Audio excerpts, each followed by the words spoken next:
Those words were, "You can't rape the willing." Wow. The person that I love and trust more than anyone in the world, and they don't believe me. If they don't believe me, who could ever believe me? I decided at that moment that I would never tell anyone what happened to me ever again. But those words also allowed another part of me to kick in, a part of me I haven't talked about yet. I think it's one of my better parts. At my core, I'm stubborn. I can be the first person to tell myself I can't do something, but don't you ever be the person to tell me I can't do something, because then I'm going to go and do it. My stubbornness often leads me to be driven, and I became driven to make some type of change. I wanted to do my part to make sure that this didn't happen to me or anyone else ever again. If I couldn't find the courage to go through the criminal justice system to ask for help, I could be on the other side of the system to encourage people like me to get help. I changed my major to criminal justice a week later. For a really long time, that $2 haunted me. $2? $2 friggin' dollars. Why couldn't you just pay the $2?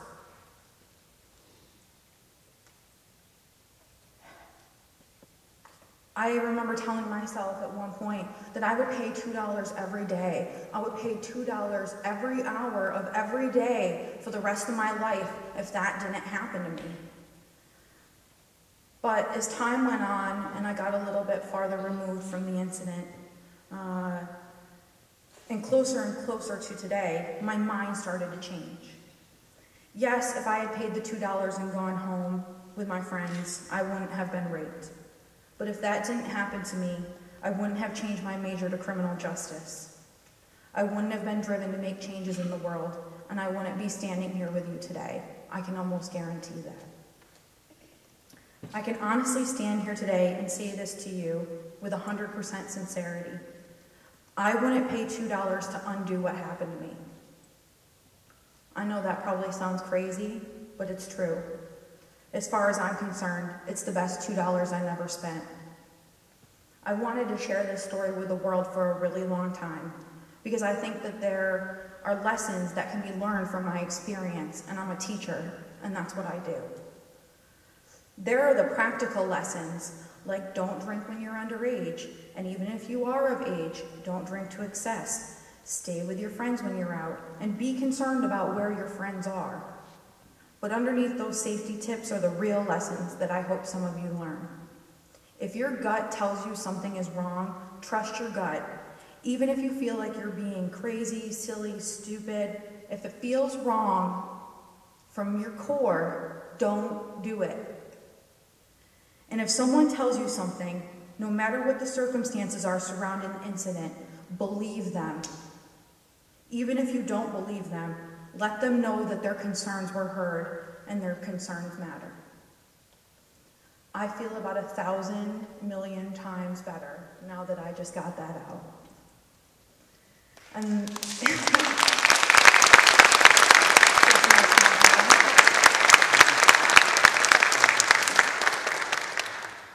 I just want you to all, I can't believe that I went that long and I was so afraid to tell people. I hope that some of you learned something from it.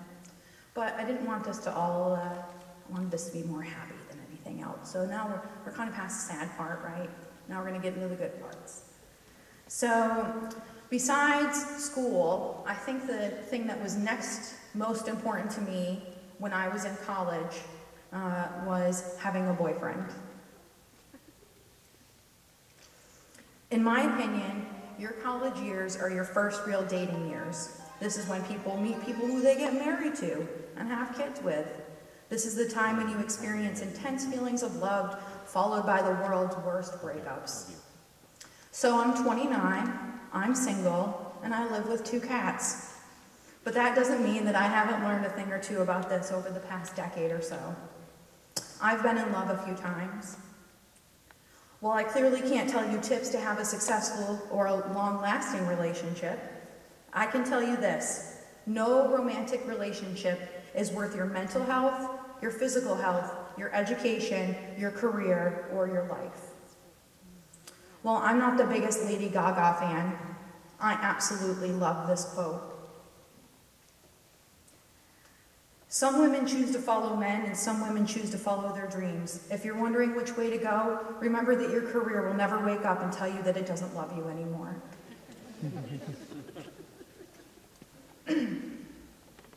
And something else that I know, and I learn, I think, a little bit more every time I talk to her, is that before I'm ever going to find the person that I love forever, that I have to learn how to love myself first. My biggest cheerleader with that is Dr. Ellerby. Where are you? She is one of those rare, one-in-a-lifetime people. She tells me all the time that she thinks that God brought us together, and I truly believe that. She reminds me, sometimes she reminds me daily, sometimes she reminds me multiple times a day that I am a wonderful person and that I truly deserve the best, and that as soon as I learn to fully love myself, that everything else will fall into place. And I don't know what I would do without you. You're wonderful.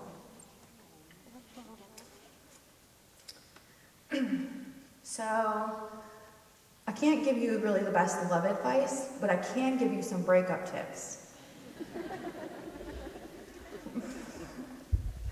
Recently, I had a friend who had a cheating fiance, and they broke up. And she called me for advice, and I had 3 questions for her. Did you go to a buffet? Did you go shopping? Did you get your hair cut? She said she had done all 3 things, and I said, I have nothing else to help you. No other tools in the bag. Really, what do you do after that? I couldn't make her feel better, but I could let her know that I had been in her shoes. Never the cheating fiance, but I have had the cheating boyfriend. Love is a tricky thing, you know. The person who you love and trust the most is the person that you ultimately give the power to hurt you the most. The person that you're convinced God cut from the same cloth as you can just as quickly cut you out of their life. Breakups suck, and I feel like mine have really sucked. The only people I think that I feel worse for when I go through a breakup are my friends. My friend Dawn said something one time that I wanted to pass on to you. I called her crying about what I believe was the 10th breakup with the same boyfriend. And I told her, I said, I feel like my heart is breaking. And all she said to me was, if your heart was broken, you would be dead. And she hung up the phone on me. I really put things in perspective, you know? No one likes to hear it, but the other thing I can tell you is the only thing that makes it better is time. Well, that's not the only thing. As my dad so often tells me, you know, why don't you just go get yourself a nice little dish of ice cream, curl up with the kiddies on the couch and watch some TV. A dish of ice cream seems to fix a lot of things in my family, so I have to thank my dad for that advice, because I always turn to ice cream whenever I'm sad. But something else that I think will help you with that is eventually you have to come to the point where you surrender to the fact that life is not fair. We've all heard the saying before, when life hands you lemons, make lemonade. Whenever I hear that, I think of a Stephen Colbert quote that I like. When life hands you lemons, make lemonade, provided life also hands you a pitcher, ice, and sugar. If not, that advice is just ridiculous. Life isn't always as easy as taking a bad situation and making it good. If you've ever taken any classes with me, you know I talk about, this is America, right? Pick yourself up by your bootstraps and you make the best of it. And if I did it, you can do it. But I don't believe that's the case. I think that some people just can't do that. There might be exceptions to that rule, but it's not always possible to do that. I think that at the end of the day, all that really matters is that you did the absolute best that you can with what you have. You have to realize that sometimes life will hand you lemons and you can't make lemonade. However, did you know that lemons are an excellent natural deodorizer? And that dabbing a bit of lemon juice on age spots for a few consecutive days will quickly lighten them. Or, I thought my students would really like this, if you write a message with lemon on a piece of paper and let it dry, and then apply a hairdryer to it, you can make your own invisible ink. Who knew, right? So there might be times when life hands you lemons, but not the tools to make lemonade. But that doesn't mean you can't make the best invisible ink out there. Make the best of what you have with what life has given you. I also, if this was the last time I was going to talk to you, I would tell you, and I tell my students this at the end of every semester, that I think that you should go out into the world and be kind. I truly believe that on my last day on earth, in my last moments, I won't think about how much money I made or didn't make, who made me mad, and the things I didn't get a chance to do. I think that at the end of the day, only kindness really matters. We often connect being kind with doing something for others, and that's true.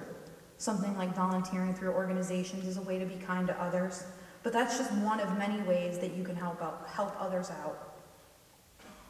I challenge you to try to make service a part of your everyday life. I'm the kind of person that if I see an elderly person who needs a hand putting their groceries in the trunk, I'll help them. If I'm standing in line at the grocery store and someone's $1 short on their bill and I have an extra buck in my pocket, I'll give it to them. Call someone that you haven't talked to in a while just to see how they're doing. You don't know how much that can brighten somebody's day. There are so many little things that you can do in your everyday life to help other people out. And when you start looking for them, you'll see them in so many places that you won't even know where to start to make a difference. I believe in karma. In research methods, we talk about survey karma. You should do surveys when you get them because you never know when you'll need somebody else to do your survey. But I believe in karma in other parts of my life too. And I believe that the kindness I put out in the world will eventually come back to me. And another note on kindness. I really wish that my brother Matthew could be here for this. We joke sometimes in class, I have two brothers. When they ask, what brother are you talking about? And I'm like, are we talking about the brother that I love or the brother that I kind of like? My brother Matthew and I were both middle children, and we butt heads. He can make me laugh like nobody else, but I can't even tell you the level of arguments that we get into. And I hope that when he sees this, that he'll know I'm talking about him now. If you do something wrong, you should apologize for it. And if you've done something wrong and someone else has done something wrong to you, it's okay to be the first person to apologize. You don't have to immediately apologize, but once you truly feel sorry for something, you should apologize for it. It's tempting to get stuck in a position, especially when we truly feel like we are right and someone else is wrong. But you always have to keep this in mind. Your position is probably not more important than your happiness. My heart was not designed to harbor bitterness. So apologize when you're wrong and forgive people when they apologize to you. And if you can't do that, if nothing else, please take vengeance off of your option list in how you react to situations. When I look back in my journal, man, I wrote some terrible things that I thought I might want to happen to a couple of people or two. But I never acted out on that. I don't think that I've ever acted out in revenge or with a sense of vengeance ever in my whole entire life. It's just off my list of options in my life. And I hope that you can take it off your list of options too.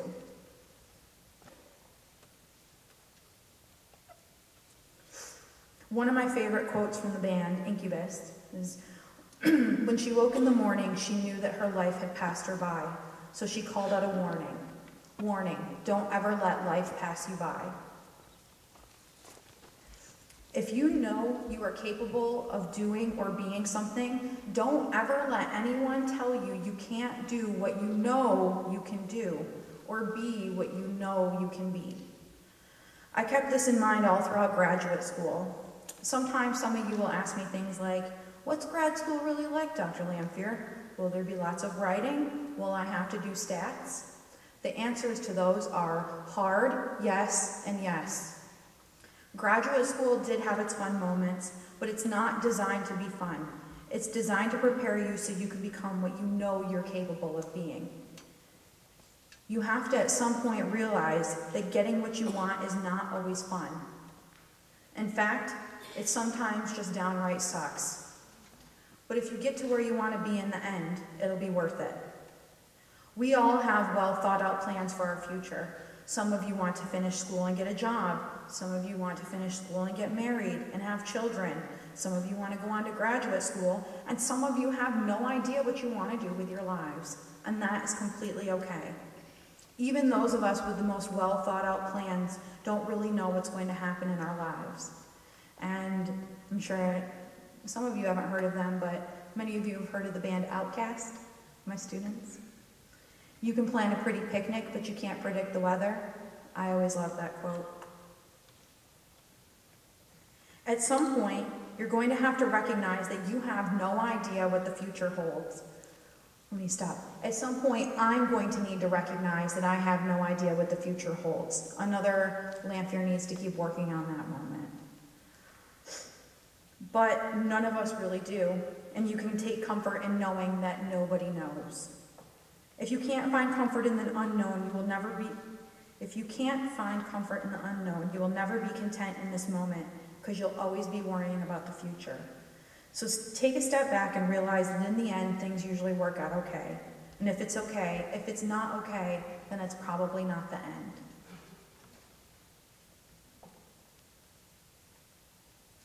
Dr. Schaefer asked me for a quote for this program, and I immediately thought of this quote by Harvey Mackay. Not only is it one of my favorite quotes of all time, but I think that it's very fitting to what we've talked about here today. Life is too short to wake up with regrets, so love the people who treat you right and forget those who don't. Believe that everything happens for a reason. If you get a chance, take it, and if it changes your life, let it. Nobody said life would be easy, they just promised it would be worth it. I sometimes feel like my life has been a series of chances I've taken, but the best chance that I've taken so far in my life was coming here.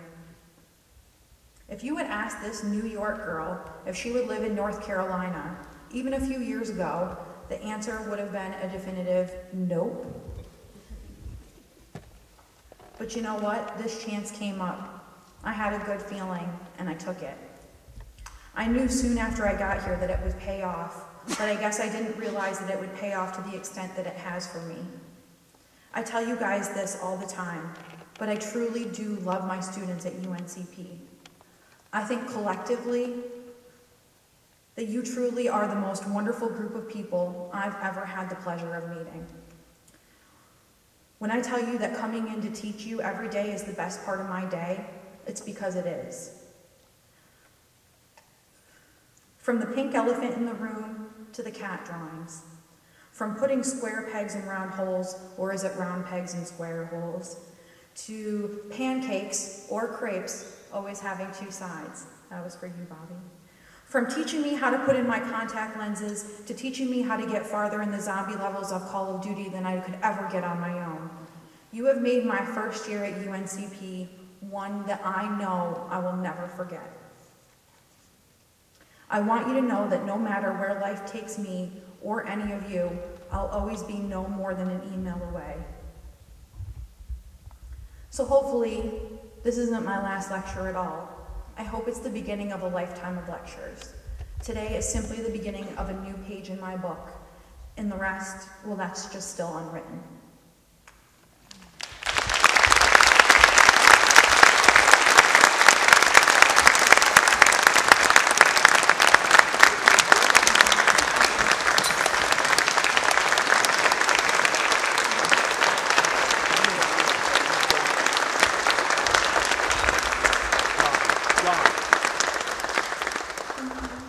Well, it's not quite over yet.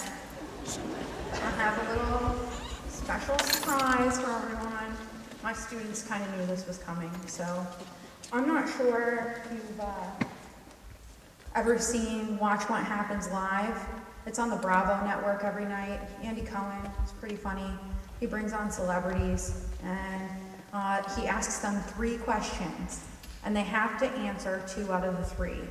So if they skip the first question, they have to answer questions 2 and 3. So I thought, what a better opportunity. We could do a little Watch What Happens to Lamphere Live.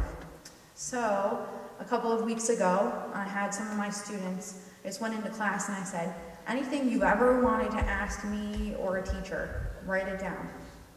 Just write it down. And then I had 2 students go through them to make sure that they were appropriate for the event.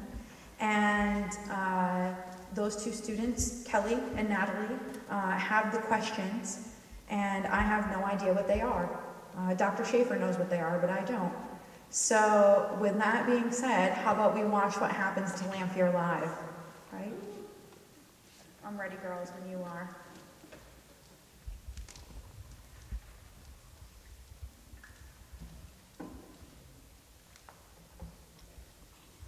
Question. Hello? Yeah. What is the most outstanding lesson you've learned from a student?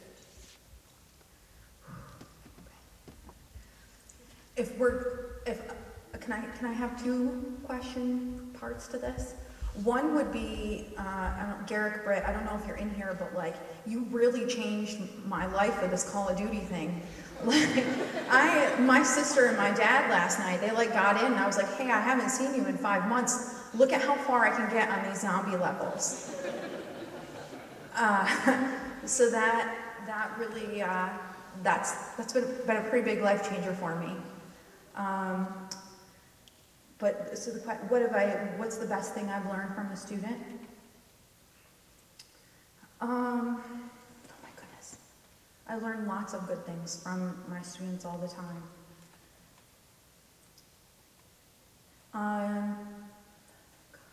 This is really hard.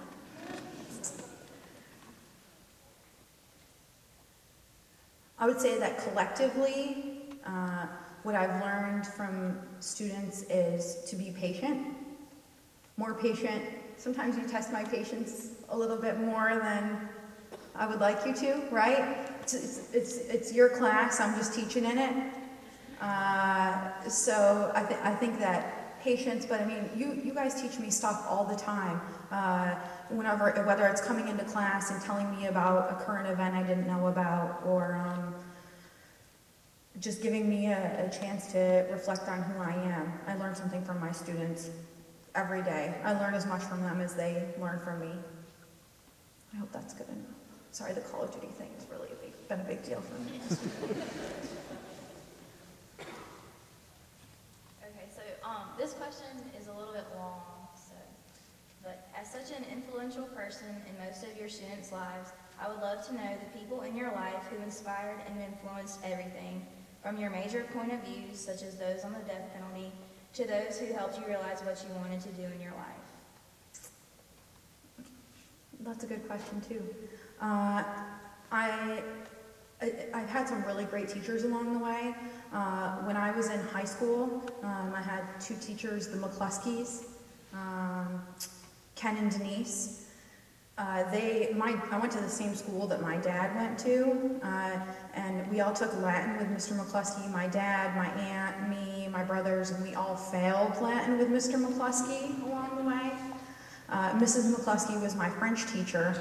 I was so terrible on a 10th grade field trip that I was told that I would never be allowed to go on another field trip ever again, ever, for the rest of my life, ever. But at the end of the day, they pushed me. In New York, we have, you can graduate with a diploma, and then there's a Regents diploma, and that's like a more advanced level of diploma, and I needed to get my Regents diploma in order to get into Oswego. They told me I would be admitted only if I passed my French exam. And they, despite all of like the terrible things I did, they like always worked with me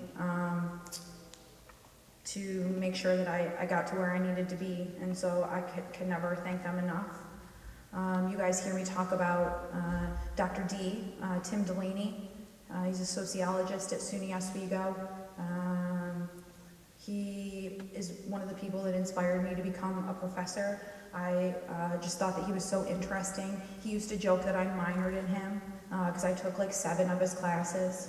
I just couldn't stop soaking up the information from him. And he pushed me to go get my PhD. And then in graduate school, there's been 2 people, Dr. Guido, Rosemary Guido. She is the most wonderful human being I think alive. She is always a professional. She taught me how to be a professional. When my friends and I, we always say WWGD, what would Guido do? And if I ever get into a situation and I need to be professional, I just think about what would Guido do in this situation. The woman has an ability to bite her tongue like I've never seen before. And then the department chair at IUP, Randy Martin, he believed in me the entire time I went to graduate school, even times when I didn't believe in myself. And I'd go to his office and say, I'm quitting school. And he'd say, you're being silly. You're not quitting school at all. Go do your homework. And I'd say, okay. Where do my views about the death penalty come from? I'm the anti-death penalty. You guys know, an eye for an eye leaves the whole world blind, except for the last person that has an eye, right? But then you can always tell them that the man with the one eye is king in the country of the blind, right? When I was at Oswego, or when I was at IUP, when I was a master's student, I had a chance to meet Kirk Bloodsworth. Kirk Bloodsworth is one of the first people in the United States of America that was exonerated from death row on DNA evidence. Basically, he was accused of sexually assaulting and murdering a little girl, a little 6-year-old girl named Dawn. There were 5 different people that ID'd him at the scene of the crime, and he had a terrible lawyer, and he was incarcerated on death row for 9 years. For a crime that he didn't commit. It took him, it just happened to be like around the end of the 7th year when they started doing DNA testing. And they tested the evidence again, and they found that there was no way that he could have committed the crime. And he came to talk to us about that. And there was one part where he was talking about how his mom passed away when he was incarcerated. And obviously he couldn't go to her funeral, but he said it killed him because that was his mom and he didn't do anything wrong and he just wanted to go say goodbye to her. And after the lecture, I walked up to him, and I had lost my mom when I was in undergrad. And so I said to him, you know, I'm really sorry you lost your mom. And I was like, I lost my mom too, so I know how hard it is. And this man grabbed me and hugged me and like teared up on my shoulder. And I mean, he's told the story a million times, but just me saying that, we connected. And after seeing what happened to him, we just get it wrong sometimes. And I don't think that we should have any type of process that has that finality attached to it, like the death penalty, if we're going to get it wrong. The death penalty, you can completely disagree with me, but you can't disagree that when somebody gets the death penalty on their death certificate, it goes down as a homicide, a state homicide. Do 2 wrongs make a right? I don't think so. I do think an eye for an eye leaves the whole world blind. I tell my students this sometimes. Somebody could come in here to the GPAC right now and murder me dead in front of you all. And you can tell them that I said that I don't want them to get the death penalty. There might be some of you that want him or her to get the death penalty, but I don't want them to get the death penalty, because then in addition to my family grieving, there's just going to be the family of the person that killed me grieving as well. When people are gone, you can't get them back, and somebody else dying will never bring somebody back. So yeah, that's why I feel the way I do about the death penalty. Good question, touche. Okay, I haven't done any skips yet, so. Okay. What would you say to someone who just felt overwhelmed